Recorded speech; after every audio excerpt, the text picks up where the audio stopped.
একটা গার্মেন্টস শ্রমিক আসবেন না ভোট দিতে, ঘরের ভিতর শুয়ে বয়া বয়া ছুটি কাটাবেন।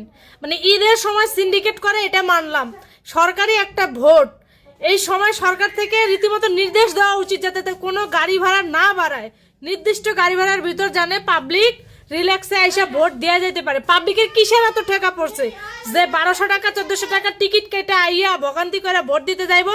ভোট দিয়ে কি কোনো টাকা পাবো নাকি গাড়ি ভাড়ার টাকা কেউ দিতেছে? এটা অবশ্যই তারেক রহমানের খেয়াল রাখা উচিত ছিল যে গাড়ি ভাড়া নিয়ে যাতে কোনো সিন্ডিকেট না হয়। ঠিক আছে, কেউ আসবা না ভোট দিতে, সবাই ঘরে ঘরে বয়া থাকবা, ঢাকায় শুয়ে শুয়ে ছুটি কাটাইবা। আমি বাসায় আছি, আমিও ভোট দিতে যাবো না, আমার বাড়ির কাউরে ভোট দিতে যাইতে দেবো না। পাল্টে যায়নি, অধিকার হারিয়ে গেছে, তাই তো তোকে বিরক্ত করাই ছাইড়ে দিছি।